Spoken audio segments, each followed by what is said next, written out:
Hi carrots and welcome back to my channel. Carrots, നിങ്ങളും 2026-27 SSGDക്ക് തയ്യാറെടുക്കാൻ ആഗ്രഹിക്കുന്ന ഒരു കേഡറ്റാണോ? എങ്കിൽ ഇന്നത്തെ ഈ ഒരു വീഡിയോ നിങ്ങൾക്ക് വളരെയധികം ഹെൽപ്പ് ചെയ്യുന്നതായിരിക്കും. കേരറ്റ്സ് SSC-GDയുടെ എക്സാം പാറ്റേണിൽ വലിയ മാറ്റങ്ങൾ വരുത്താൻ പോവുകയാണ്. അതിൻ്റെ അപ്ഡേറ്റഡ് കാര്യങ്ങളാണ് ഇന്നത്തെ വീഡിയോയിൽ ഞാൻ നിങ്ങളുമായിട്ട് ഷെയർ ചെയ്യാൻ പോകുന്നത്. ഈ ഒരു വീഡിയോ സ്പെഷ്യലി ഇനി അങ്ങോട്ടുള്ള SSC-GDയുടെ എക്സാമിന് തയ്യാറെടുക്കുന്ന കുട്ടികൾക്ക് വേണ്ടിയുള്ളതാണ്. തീർച്ചയായിട്ടും നിങ്ങൾ കണ്ടിരിക്കണം, നിങ്ങൾ അറിഞ്ഞിരിക്കണം, എന്നാൽ മാത്രമേ നിങ്ങൾക്ക് എക്സാം ക്രാക്ക് ചെയ്യാൻ പറ്റത്തുള്ളൂ. എല്ലാ കാര്യങ്ങളും ഡീറ്റെയിൽ ആയിട്ട് ഞാൻ നിങ്ങളോട് ഷെയർ ചെയ്യുന്നതായിരിക്കും. സെക്ഷണൽ ടൈമർ എന്നൊരു അപ്ഡേറ്റ് ആൾറെഡി SSC ഇപ്പോൾ ഇൻട്രൊഡ്യൂസ് ചെയ്തിരിക്കുകയാണ്. അത് SSC-GDയിൽ മാത്രമല്ല, പ്രീവിയസ് അപ്ഡേറ്റിൻ്റെ കാര്യം പറയുകയാണെങ്കിൽ SSC CGL, SSC sectional post, stenographer എന്നീ നോട്ടിഫിക്കേഷനിലും വലിയ മാറ്റങ്ങളാണ് SSC വരുത്തിയിരിക്കുന്നത്. അതായത് എല്ലാ എക്സാമിലും സെക്ഷണൽ ടൈമർ വെച്ചിരിക്കുകയാണ്. സെക്ഷണൽ ടൈമർ വെക്കുന്നത് കൊണ്ട് നല്ല രീതിയിലുള്ള ബെനിഫിറ്റും ഉണ്ട്, അതേപോലെ തന്നെ നല്ല രീതിയിലുള്ള നഷ്ടങ്ങളും ഉണ്ട്. കൂടുതലും വരാൻ പോകുന്ന ഡിസഡ്വാൻറ്റേജസ് ആണ്. നല്ലപോലെ പ്രാക്ടീസ് ചെയ്യുന്ന കുട്ടികൾക്കാണെന്നുണ്ടെങ്കിൽ ഈ ഒരു സെക്ഷണൽ ടൈമർ വെക്കുന്നത് വളരെയധികം ഹെൽപ്പ് ചെയ്യുന്നതായിരിക്കും. കാരണം എന്താണെന്ന് പറഞ്ഞാൽ, ഇപ്പോൾ പ്രസൻ്റലി SSC-GDയുടെ എക്സാമിൽ തന്നെ നമുക്ക് നല്ലൊരു പോസ്റ്റിൽ ജോബ് കിട്ടണമെന്നുണ്ടെങ്കിൽ, അതായത് SSF പോലുള്ള ട്രേഡിലേക്ക് സെലക്ഷൻ കിട്ടണമെന്നുണ്ടെങ്കിൽ നമുക്ക് നല്ല മാർക്ക് സ്കോർ ചെയ്യേണ്ടി വരും. അറൗണ്ട്ലി 135 അല്ലെങ്കിൽ 155 മാർക്കിനിടയിൽ നമുക്ക് നേടിയിരിക്കണം. എന്നാൽ മാത്രമേ SSF പോലുള്ള പോസ്റ്റിലേക്കൊക്കെ നമുക്ക് ജോലി കിട്ടത്തുള്ളൂ. കട്ട് ഓഫ് ഇപ്പോൾ തന്നെ മിക്ക പോസ്റ്റിലേക്കും ഹൈ ആണ് വരുന്നത്. SSC-GDയുടെ കാര്യം പറഞ്ഞാൽ ഏത് ഫോഴ്സിലേക്ക് നോക്കിയാലും കട്ട് ഓഫ് വളരെ ഹൈ ആണ് വരുന്നത്. അപ്പോൾ ആ ഒരു കട്ട് ഓഫ് ഒക്കെ കുറയ്ക്കാൻ വളരെയധികം ഹെൽപ്പ് ചെയ്യുന്നതായിരിക്കും ഈ ഒരു സെക്ഷണൽ ടൈമർ എന്ന് പറയുന്ന പുതിയൊരു അപ്ഡേറ്റ്. ഇന്നത്തെ വീഡിയോ ഡീറ്റെയിൽ ആയിട്ട് ഞാൻ പറയുന്നതായിരിക്കും. തീർച്ചയായിട്ടും വീഡിയോ ഫുൾ കാണുക. അപ്പോൾ നമുക്ക് നമ്മുടെ വീഡിയോ സ്റ്റാർട്ട് ചെയ്യാം. നിങ്ങളും SSC-GD റിലേറ്റഡ് എല്ലാ അപ്ഡേറ്റ്സും കറക്റ്റായിട്ട് അറിയാൻ ആഗ്രഹിക്കുന്നുണ്ടെങ്കിൽ നമ്മുടെ ഈ ഒരു ചാനൽ ഫോളോ ചെയ്യുക. SSC-GDയുടെ എല്ലാ അപ്ഡേറ്റ്സും കറക്റ്റായിട്ട് നിങ്ങൾക്ക് ഇവിടെ നിന്ന് ലഭിക്കുന്നതായിരിക്കും. 2026-27 SSC-GDയുടെ ഓൺലൈൻ ആൻഡ് ഓഫ്ലൈൻ ക്ലാസ്സുകൾ ആൻഡ് ഡിഫൻസ് അക്കാഡമിയിൽ സ്റ്റാർട്ട് ചെയ്തിട്ടുണ്ട്. തീർച്ചയായിട്ടും നിങ്ങൾ ജോയിൻ ചെയ്തിരിക്കണം. കാരണം ഇനി അങ്ങോട്ട് നിങ്ങളുടെ കോമ്പറ്റീഷൻ ഒന്നുകൂടി ഹൈ ആവുകയാണ്. കാരണം 50% വേക്കൻസി ഇനി അഗ്നിവീറിന് പോകുന്നതായിരിക്കും. അതുകൊണ്ട് കോമ്പറ്റീഷൻ ലെവൽ വളരെ ഹൈ ആയിരിക്കും വരാൻ പോകുന്നത്. അതനുസരിച്ച് ഇവിടെ നിങ്ങൾ പഠിച്ച് മുന്നോട്ട് പോകേണ്ടത്. അപ്പോൾ നമുക്ക് നമ്മുടെ വീഡിയോ സ്റ്റാർട്ട് ചെയ്യാം. വീഡിയോ ഇഷ്ടപ്പെടുകയാണെങ്കിൽ ലൈക്ക് ബട്ടൺ ക്ലിക്ക് ചെയ്യുക. ചാനൽ ഇഷ്ടപ്പെടുകയാണെങ്കിൽ സബ്സ്ക്രൈബ് ഷെയർ റൈറ്റ് സൈഡിലെ ബെൽ ബട്ടൺ കൂടി ക്ലിക്ക് ചെയ്യുക. നിങ്ങൾക്കൊരു ഡിഫൻസ് ജോബ് കിട്ടുന്ന വരെ തീർച്ചയായിട്ടും ഫോളോ ചെയ്യുക. So sit back, relax, enjoy the video. Carrots, അപ്പോൾ നമുക്ക് ഓരോ കാര്യങ്ങളും ഡീറ്റെയിൽ ആയിട്ട് നോക്കാം. നോക്കൂ കുട്ടികളെ, SSC-GDയുടെ അപ്ഡേറ്റ് ആണ് ഞാൻ പറയാൻ പോകുന്നത്. സെക്ഷണൽ ടൈമർ വന്നിരിക്കുന്നു. ഈ ഒരു ഒഫീഷ്യൽ അപ്ഡേറ്റ് നേരത്തെ വന്നതാണ്. SSC-GD നോട്ടിഫിക്കേഷൻ ഇപ്പോൾ വന്നിട്ടില്ല. അതുകൊണ്ട് SSC-GD നോട്ടിഫിക്കേഷൻ വരുമ്പോൾ ഇതിനകത്ത് നമുക്കറിയാൻ പറ്റുന്നതായിരിക്കും. SSC ഈ ഒരു അപ്ഡേറ്റ് നേരത്തെ അപ്ഡേറ്റ് ചെയ്തിരുന്നു. ഈ ഒരു അപ്ഡേറ്റ് വന്നതനുസരിച്ച്, അതായത് സെക്ഷണൽ ടൈമർ വന്നിരിക്കുന്നു എന്നൊരു അപ്ഡേറ്റ് വന്നതിന് ശേഷം ഒത്തിരി എക്സാമിനകത്ത് ഈ ഒരു അപ്ഡേറ്റ് കൊണ്ടുവന്നു. SSC stenographer, sectional post, SSC CGL എന്നീ എക്സാമിനൊക്കെ ആൾറെഡി സെക്ഷണൽ ടൈമർ വന്നു കഴിഞ്ഞിരിക്കുകയാണ്.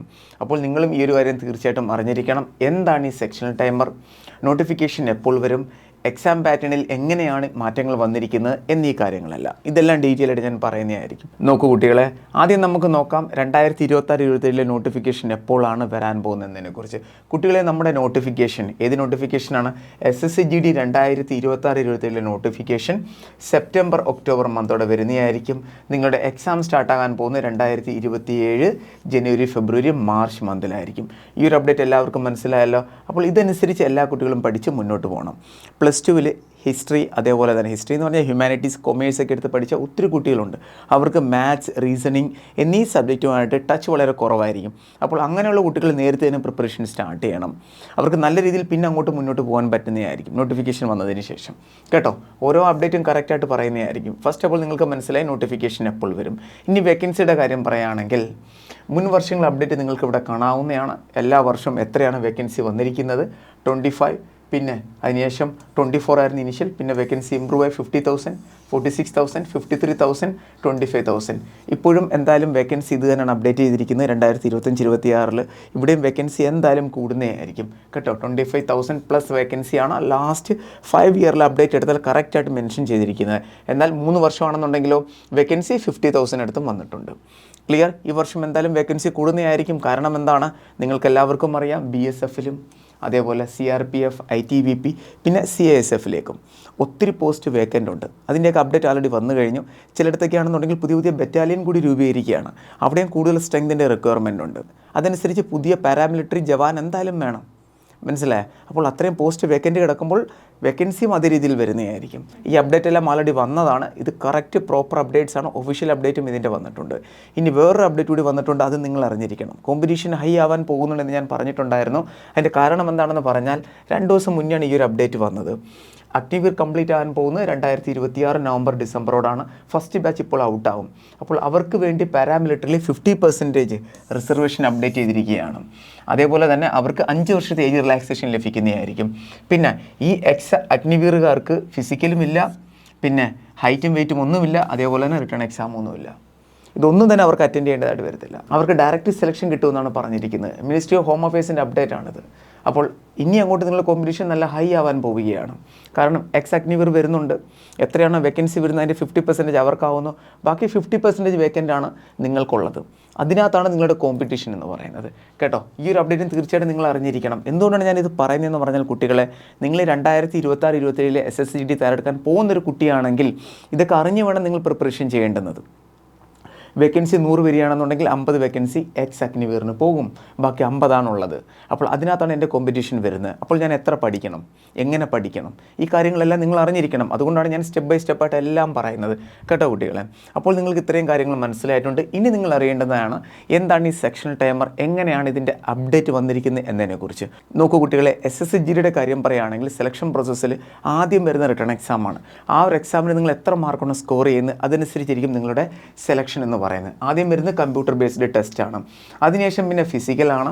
പിന്നെ അതിനുശേഷം PST ആണ്. PST ആൻഡ് PT എന്ന് പറഞ്ഞാൽ ഇത് റണ്ണിങ് ആണ്. ഇവിടെ നിങ്ങൾ ഹൈറ്റും വെയിറ്റും ഒക്കെ ചെക്ക് ചെയ്യും. അതിനുശേഷം മെഡിക്കലാണ്. ഇതാണ് നിങ്ങളുടെ സെലക്ഷൻ പ്രോസസ്സ് എന്ന് പറയുന്നത്. ഇവിടെ നമ്മുടെ സെക്ഷണൽ ടൈമർ എന്നൊരു അപ്ഡേറ്റ് വന്നിരിക്കുന്നത് ഈ കമ്പ്യൂട്ടർ ബേസ്ഡ് ടെസ്റ്റിലാണ്, അതായത് റിട്ടേൺ എക്സാമിലാണ്. ഈ കമ്പ്യൂട്ടർ ബേസ്ഡ് ടെസ്റ്റിൽ സെക്ഷണൽ ടൈമർ എങ്ങനെയാണ് അപ്ഡേറ്റ് ചെയ്തിരിക്കുന്നത് എന്ന് ഞാൻ പറഞ്ഞു തരാം. നോക്കൂ കുട്ടികളെ, ഇതാണ് നമ്മുടെ റിട്ടേൺ എക്സാം പാറ്റേൺ എന്ന് പറയുന്നത് SSGDയുടേത്. മുൻ വർഷങ്ങളിൽ ഇങ്ങനെയാണ് നടന്നുകൊണ്ടിരുന്നത്. നോക്കൂ കുട്ടികളെ, ഈ ഒരു അപ്ഡേറ്റ് പറയുകയാണെങ്കിൽ മുൻ വർഷങ്ങൾ അപ്ഡേറ്റാണ് ഞാൻ പറയുന്നത്. റീസണിങ്ങിൽ നിന്ന് 20 ക്വസ്റ്റ്യൻ വരും. ഓരോ ക്വസ്റ്റ്യൻ 2 മാർക്ക് വീതം, ടോട്ടൽ 40 മാർക്ക്. പിന്നെ GKയിൽ നിന്ന് 20 ക്വസ്റ്റ്യൻ 40 മാർക്ക്, ഓരോ ക്വസ്റ്റ്യന് 2 മാർക്ക് വീതം. മാത്സിന് 20 ക്വസ്റ്റ്യൻ 40, ഇംഗ്ലീഷിന് 20 ക്വസ്റ്റ്യൻ 40, ടോട്ടൽ 80 ക്വസ്റ്റ്യൻ വരുന്നതായിരിക്കും. ടോട്ടൽ മാർക്ക് എത്രയാണ്? 160 ടൈം നിങ്ങൾക്ക് അവിടെ 1 അവറാണ് ലഭിക്കുന്നത്. 1 മണിക്കൂറിനുള്ളിൽ നിങ്ങൾക്ക് 80 ക്വസ്റ്റ്യൻ അറ്റൻഡ് ചെയ്യണം. നിങ്ങൾക്ക് ലഭിക്കുന്ന മാർക്കാണ് 160. ഇനി എന്താണ് ഈ സെക്ഷണൽ ടൈമർ എന്ന് ഞാൻ പറഞ്ഞു തരാം. നോക്കൂ കുട്ടികളെ, നിങ്ങൾ എക്സാം അറ്റൻഡ് ചെയ്യുമ്പോൾ ആദ്യം നിങ്ങൾ റീസണിംഗ് ആണ് അറ്റൻഡ് ചെയ്യുന്നതെങ്കിൽ റീസണിങ്ങിനകത്ത് ടോട്ടൽ നിങ്ങൾക്കവിടെ 20 ക്വസ്റ്റ്യൻ വരും. നിങ്ങൾക്ക് 15 മിനിറ്റ് ലഭിക്കുന്നതായിരിക്കും. എത്രയാണ്? 15 മിനിറ്റ്. ഓരോ സെക്ഷന് നിങ്ങൾക്ക് 15 മിനിറ്റ് വീതം ലഭിക്കുന്നതായിരിക്കും.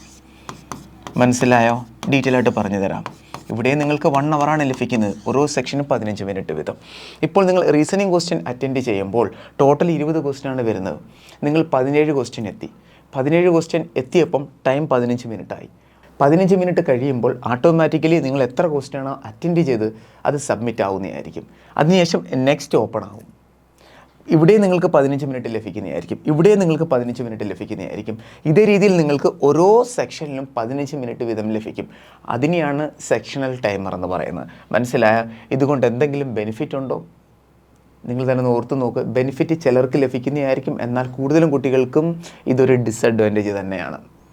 കാരണം എന്താണെന്ന് പറഞ്ഞാൽ, നമുക്ക് പ്രീവിയസ് ഇയറിൽ അപ്ഡേറ്റ് അടിക്കുകയാണെങ്കിൽ, പ്രീവിയസ് ഇയറിൽ അപ്ഡേറ്റ് പറയുകയാണെങ്കിൽ ഇവിടെ നിങ്ങൾക്ക് 1 അവറാണ് ലഭിക്കുന്നത്. 1 അവർ. ഇവിടെ നിങ്ങൾക്ക് റീസണിങ്, GK, മാത്സ്, ഇംഗ്ലീഷ് കാണാം. ഇവിടെ നിങ്ങൾക്ക് റീസണിങ്ങിന് വേണമെന്നുണ്ടെങ്കിൽ 25 മിനിറ്റ്സ് ആഡ് ചെയ്യാം. മാത്സിന് വേണമെന്നുണ്ടെങ്കിൽ 15 മിനിറ്റ് ആഡ് ചെയ്യാം. അതേപോലെ തന്നെ മാത്തമാറ്റിക്സിന് വേണമെന്നുണ്ടെങ്കിൽ ഇവിടെ ഇപ്പം 25-15 എത്രയായി? 30-40 മിനിറ്റായി. ഇവിടെ 10 മിനിറ്റ്സ് ആഡ് ചെയ്യാം, 50 മിനിറ്റായി. ഇവിടെ നിങ്ങൾക്ക് 10 മിനിറ്റ്സ് ആഡ് ചെയ്യാം. ഇങ്ങനെ നിങ്ങൾക്ക് ഡിവൈഡ് ചെയ്ത് നിങ്ങൾക്ക് ചെയ്യാമായിരുന്നു. പക്ഷേ ഇനി അങ്ങോട്ട് അങ്ങനെ പറ്റത്തില്ല. കാരണം എന്താണ്? 15 മിനിറ്റ് കഴിയുമ്പോൾ ഏത് പോർഷനാണോ നിങ്ങൾ അറ്റൻഡ് ചെയ്തിരിക്കുന്നത് അത് ഓട്ടോമാറ്റിക്കലി സബ്മിറ്റ് ആവും. ഇവിടെ പ്രോബ്ലം വരുന്നത് എന്താണെന്നറിയാം? റീസണിങ്ങിൽ 15 മിനിറ്റ് പോരാന്ന് നമുക്കറിയാം. അതിൽ കൂടുതൽ ടൈം എന്തായാലും എടുക്കും. മാത്സിനും ടൈം എടുക്കും. ഇംഗ്ലീഷ് ആൻഡ് GKക്കോ ടൈം വളരെ കുറച്ച് മതി. GK നോക്ക്, GKക്ക് ഇവിടെ 15 മിനിറ്റ് ലഭിക്കുന്നതായിരിക്കും. 15 മിനിറ്റിന് മുന്നേ തന്നെ നമ്മൾ ക്വസ്റ്റ്യൻസ് എല്ലാം അറ്റൻഡ് ചെയ്ത് തീർക്കും. എന്തായാലും ഒരു 7 to 10 മിനിറ്റ്സിനുള്ളിൽ ക്വസ്റ്റ്യൻസ് കംപ്ലീറ്റ് ആവും. അതിനുശേഷം നമുക്ക് സബ്മിറ്റ് ചെയ്യേണ്ടതായിട്ട് വരും. നമ്മൾ ടൈം അവിടെ വേസ്റ്റ് ആവുകയാണ് ചെയ്യുന്നത്. അപ്പോൾ ഈ ഒരു അപ്ഡേറ്റ് ആണ് വന്നിരിക്കുന്നത് കേട്ടോ കുട്ടികൾ. ഐ ഹോപ്പ് നിങ്ങൾക്ക് മനസ്സിലായി കാണുമെന്ന്. സെക്ഷൻ ടൈമർ എന്ന് പറഞ്ഞാൽ എന്താണ്? നിങ്ങൾക്ക് 4 സെക്ഷനിലും 15 മിനിറ്റ് വീതം ലഭിക്കുന്നതായിരിക്കും. 15 മിനിറ്റ് കഴിയുമ്പോൾ നിങ്ങൾ എത്ര ക്വസ്റ്റ്യൻ ആണോ അറ്റൻഡ് ചെയ്തിരിക്കുന്നത് അത് ഓട്ടോമാറ്റിക്കലി സബ്മിറ്റ് ആവുന്നതായിരിക്കും. മുൻ വർഷങ്ങളിൽ അങ്ങനെയല്ലായിരുന്നു. നിങ്ങൾക്ക് ചൂസ് ചെയ്യാമായിരുന്നു. GK വേണ്ടാന്നുണ്ടെങ്കിൽ നിങ്ങൾക്ക് ക്യാൻസൽ ചെയ്യാമായിരുന്നു. ബാക്കി മാത്രം നിങ്ങൾക്ക് അറ്റൻഡ് ചെയ്യാമായിരുന്നു. റീസണിങ് മാത്രം അറ്റൻഡ് ചെയ്യായിരുന്നു, മാത്സ് മാത്രം അറ്റൻഡ് ചെയ്യായിരുന്നു, അതേപോലെ തന്നെ ഇംഗ്ലീഷ് മാത്രം നിങ്ങൾക്ക് അറ്റൻഡ് ചെയ്യായിരുന്നു. GK വേണമെന്നുണ്ടെങ്കിൽ അവസാനം 1 or 2 മിനിറ്റ്സിനുള്ളിൽ എല്ലാം വേണമെങ്കിൽ കറക്കിയും കുത്തായിരുന്നു. അങ്ങനെയും കുട്ടികൾ ചെയ്യുന്നുണ്ടായിരുന്നു. അതായത് മാത്സിന് 20 മിനിറ്റ് എടുക്കും, റീസണിങ്ങിന് 20 മിനിറ്റ് എടുക്കും, പിന്നെ ഇംഗ്ലീഷിന് 10 മിനിറ്റ്സ് എടുക്കും, പിന്നെ GKക്ക് 10 മിനിറ്റ്സ് എടുക്കും. അങ്ങനെയും കുട്ടികൾ ചെയ്യുന്നുണ്ടായിരുന്നു. മനസ്സിലായി? അപ്പോൾ ഇനി നിങ്ങൾ ചെയ്യേണ്ടത് എന്താണ്? നിങ്ങൾ SSGDക്ക് നിങ്ങൾ പ്രിപ്പറേഷൻ ചെയ്യുമ്പോൾ നിങ്ങളുടെ സ്ട്രോങ് സബ്ജക്റ്റ്, വീക്ക് സബ്ജക്റ്റ് നിങ്ങൾ ചൂസ് ചെയ്യണം. വീക്ക് ഏതാണോ അതിനെ നല്ലപോലെ നിങ്ങൾ ഇമ്പ്രൂവ് ചെയ്യാൻ നോക്കണം. അതിനുവേണ്ടി ചെയ്യേണ്ടത് എന്താണ്? നിങ്ങൾ സബ്ജക്റ്റ് എല്ലാം നല്ലപോലെ കവർ ചെയ്യണം. ഓരോ പോർഷനും നല്ലപോലെ നിങ്ങൾ കവർ ചെയ്യണം. അതനുസരിച്ച് നിങ്ങളുടെ മോക്ക് ടെസ്റ്റ് നല്ലപോലെ നിങ്ങൾ ഇമ്പ്രൂവ് ചെയ്തു പോകണം. മിനി മോക്ക് ടെസ്റ്റ് നല്ലപോലെ ചെയ്യണം. മിനി മോക്ക് ടെസ്റ്റ് എന്ന് പറഞ്ഞാൽ ഈ സെക്ഷൻ ടൈമർ അനുസരിച്ച് നിങ്ങൾ മിനി മോക്ക് ടെസ്റ്റ് പ്രാക്ടീസ് ചെയ്യണം. മാത്സിൻ്റെ മാത്രം, റീസണിങ്ങിൻ്റെ മാത്രം, ഇംഗ്ലീഷിൻ്റെ മാത്രം, GKയുടെ നിങ്ങൾക്ക് ചെയ്യേണ്ട ആവശ്യം വരത്തില്ല. അപ്പോൾ ഇത്രയും നല്ല രീതിയിൽ നിങ്ങൾ സെക്ഷൻ ടൈമർ വെച്ച് തന്നെ നിങ്ങൾ പ്രാക്ടീസ് ചെയ്യണം. അപ്പോൾ അതനുസരിച്ച് നിങ്ങൾക്ക് ഇമ്പ്രൂവ്മെൻറ്റ് ലഭിക്കുന്നതായിരിക്കും. ഐ ഹോപ്പ് നിങ്ങൾക്ക് ഈ വീഡിയോ ഇഷ്ടപ്പെട്ട് കാണുമെന്ന്. അപ്പോൾ നിങ്ങളും കുട്ടികൾ SSCD തയ്യാറെടുക്കാൻ ആഗ്രഹിക്കുന്ന ഒരു കേഡറ്റ് ആണെങ്കിൽ ഇതനുസരിച്ച് വേണം നിങ്ങൾ പഠിച്ചു പോകേണ്ടുന്നത്. നിങ്ങളുടെ വീക്ക് സബ്ജക്റ്റ് ഏതാണെന്ന് കണ്ടുപിടിക്കുക. അതിനകത്ത് കൂടുതൽ ടൈം നിങ്ങൾ ഇൻവെസ്റ്റ് ചെയ്യുക. കാരണം അവിടെ നിങ്ങളുടെ സെക്ഷണൽ ടൈമർ എന്ന് പറയുന്ന ഒരു നല്ലൊരു കാര്യം ഇരിപ്പുണ്ട്. ആ ഒരു കാര്യം നിങ്ങൾ നശിപ്പിക്കുന്നതായിരിക്കും. സെക്ഷണൽ ടൈമർ വന്നു കഴിഞ്ഞാൽ റീസണിങ് നിങ്ങൾക്ക് അറിഞ്ഞുകൂടാ എങ്കിൽ, റീസണിങ് നിങ്ങൾക്ക് അറിയാമെങ്കിലും വലിയ നിങ്ങൾക്ക് പ്രോബ്ലം വരുന്നതായിരിക്കും. അപ്പോൾ 4 ടോപ്പിക്ക് നല്ലപോലെ നിങ്ങൾ കവർ ചെയ്ത് മുന്നോട്ട് പോവുകയാണെന്നുണ്ടെങ്കിൽ നിങ്ങൾക്ക് നല്ല രീതിയിൽ ബെനിഫിറ്റ് കിട്ടുന്നതായിരിക്കും. എല്ലാ സെക്ഷണൽ ടൈമറിൽ നിന്ന് നിങ്ങൾക്ക് പരമാവധി മാർക്ക് സ്കോർ ചെയ്യാൻ പറ്റുന്നതായിരിക്കും. 20 ക്വസ്റ്റ്യൻ ഉണ്ട്, 10 ക്വസ്റ്റ്യനെങ്കിലും നിങ്ങൾക്ക് നല്ല രീതിയിൽ അറ്റൻഡ് ചെയ്യാൻ പറ്റുന്നതായിരിക്കും. അങ്ങനെ വരുമ്പോൾ തന്നെ നല്ല മാർക്ക് നിങ്ങൾക്ക് സ്കോർ ചെയ്യാൻ പറ്റുന്നതായിരിക്കും. ഞാൻ മിനിമം 10 ക്വസ്റ്റ്യൻ പറഞ്ഞു, മാക്സിമം നിങ്ങൾ എത്ര അറ്റൻഡ് ചെയ്യുന്നു അത്ര നിങ്ങൾക്ക് ബെനിഫിറ്റ് കിട്ടുന്നതായിരിക്കും കേട്ടോ കുട്ടികൾ. അപ്പോൾ എല്ലാ കുട്ടികളും നല്ലപോലെ പഠിച്ചു പോവുക. 2026-27 SSGDയുടെ online and offline class land defence അക്കാഡമിയിൽ സ്റ്റാർട്ട് ചെയ്തിട്ടുണ്ട്. ക്ലാസ്സുകൾ ഇവിടെ നിങ്ങൾക്ക് മലയാളത്തിലും ലഭിക്കുന്നതായിരിക്കും. ഡെയിലി ലൈവ് ക്ലാസ്സസ്, പിന്നെ recorded class, study material, practice paper, revision ക്ലാസ്സുകൾ, മോക്ക് ടെസ്റ്റും ലഭിക്കുന്നതായിരിക്കും. സെക്ഷണൽ മോക്ക് ടെസ്റ്റ് നിങ്ങൾക്ക് ഇവിടെ നിന്ന് ലഭിക്കുന്നതായിരിക്കും. അതായത് സെക്ഷണൽ ടൈമർ വെച്ചിട്ടുള്ള മോക്ക് ടെസ്റ്റ് നിങ്ങൾക്ക് ഇവിടെ നിന്ന് ലഭിക്കുന്നതായിരിക്കും. പ്രോപ്പറായിട്ടും മോക്ക് ടെസ്റ്റ് നിങ്ങൾക്ക് 150+ ഇവിടെ നിന്ന് ലഭിക്കുന്നതായിരിക്കും. ഫുൾ മോക്ക് ടെസ്റ്റ് കിട്ടും, മിനി മോക്ക് കിട്ടും, പിന്നെ സെക്ഷണൽ മോക്കും ലഭിക്കുന്നതായിരിക്കും. 2950 ആണ് ടോട്ടൽ ഫീസ് എന്ന് പറയുന്നത്. ഇപ്പോൾ ബാച്ച് ലോഞ്ച് ചെയ്തിരിക്കുകയാണ്. ഈ ഒരു ബാച്ചിൽ നിങ്ങൾ ജോയിൻ ചെയ്യുകയാണെന്നുണ്ടെങ്കിൽ ആദ്യത്തെ ബാച്ച് നിങ്ങൾക്ക് ലഭിക്കുന്നതായിരിക്കും. നോട്ടിഫിക്കേഷൻ വന്നതിന് ശേഷം നമ്മൾ രണ്ടാമത്തെ ബാച്ച് ലോഞ്ച് ചെയ്യും. ആ ബാച്ചിൻ്റെയും ഫുൾ സപ്പോർട്ട് നിങ്ങൾക്ക് ലഭിക്കുന്നതായിരിക്കും. ബേസ് മുതൽ നിങ്ങൾക്ക് പഠിച്ചു പോകാൻ പറ്റും. ചാൻസ് ആരും മിസ് ചെയ്യരുത്. SSGD 2026-27 തയ്യാറെടുക്കാൻ ആഗ്രഹിക്കുന്ന കുട്ടികളുണ്ടെങ്കിൽ കണ്ണുമടച്ച് നിങ്ങൾക്ക് ജോയിൻ ചെയ്യാവുന്നതാണ്. ഫുൾ സപ്പോർട്ട് നിങ്ങൾക്ക് ഇവിടെ നിന്ന് ലഭിക്കുന്നതായിരിക്കും എല്ലാ രീതിയിലും. താഴെ കാണുന്ന കോൺടാക്ട് നമ്പർ എല്ലാവരും ബന്ധപ്പെടുക. അതുപോലെ കുട്ടികളെ ഡിഫൻസ് റിലേറ്റഡ് എന്തെങ്കിലും ഡൗട്ട് ഉണ്ടെങ്കിൽ നിങ്ങൾക്ക് ധൈര്യമായിട്ട് നമ്മളെ കോൺടാക്ട് ചെയ്യാവുന്നതാണ്. കോഴ്സിൽ ജോയിൻ ചെയ്യാൻ ആഗ്രഹിക്കുന്നവരും അതേപോലെ തന്നെ നിങ്ങൾ ഡൗട്ട് സോൾവ് ചെയ്യാൻ ആഗ്രഹിക്കുന്നവർ ഈ നമ്പറിൽ കോൾ ചെയ്യുക. ഇതാണ് വാട്സാപ്പ് നമ്പർ. ഇതിനകത്ത് വാട്സാപ്പിൽ മെസ്സേജ് ചെയ്യുക. കോൾ ചെയ്യാൻ ആഗ്രഹിക്കുന്നവർ ഇതിനകത്ത് കോളും ചെയ്യാവുന്നതാണ്. വീഡിയോ പരമാവധി ഷെയർ ചെയ്യുക. 2026-27 ഒത്തിരി കുട്ടികൾ ആദ്യമായിട്ടൊക്കെ SSGDക്ക് തയ്യാറെടുക്കുന്നുണ്ട്. അവരെല്ലാവരും ഈ കാര്യങ്ങളെല്ലാം ഡീറ്റെയിൽ ആയിട്ട് അറിഞ്ഞിരിക്കണം. വളരെ വലിച്ചു നീട്ടി ഞാൻ ഈ ഒരു വീഡിയോ കൊണ്ടുപോയെന്ന് എനിക്കറിയാം. ഇത് ഡീറ്റെയിൽ ആയിട്ട് പറയാനായിട്ടാണ് ഇത്രയും ഞാൻ ലെങ്തി ആയിട്ട് ഈ ഒരു വീഡിയോ എടുത്തത്. ചെറുതായിട്ട് പറഞ്ഞാലും മതി, പക്ഷേ അതിനകത്ത് ഒത്തിരി കുട്ടികൾക്ക് മനസ്സിലാകത്തില്ല. അതുകൊണ്ടാണ് ഞാൻ ഡീറ്റെയിൽ ആയിട്ട് പറഞ്ഞത്. ഷെയർ ചെയ്യുക, ഫുൾ കാണുക, ഒത്തിരി കാര്യങ്ങൾ അറിയാൻ പറ്റും. നിങ്ങൾ കൂട്ടുകാർ കൂടി ഈ ഒരു വീഡിയോ തീർച്ചയായിട്ടും ഷെയർ ചെയ്യുക. അപ്പോൾ നമുക്ക് വേറൊരു വീഡിയോ ഉടനെ കാണാം. Thank you so much. Jai Hind.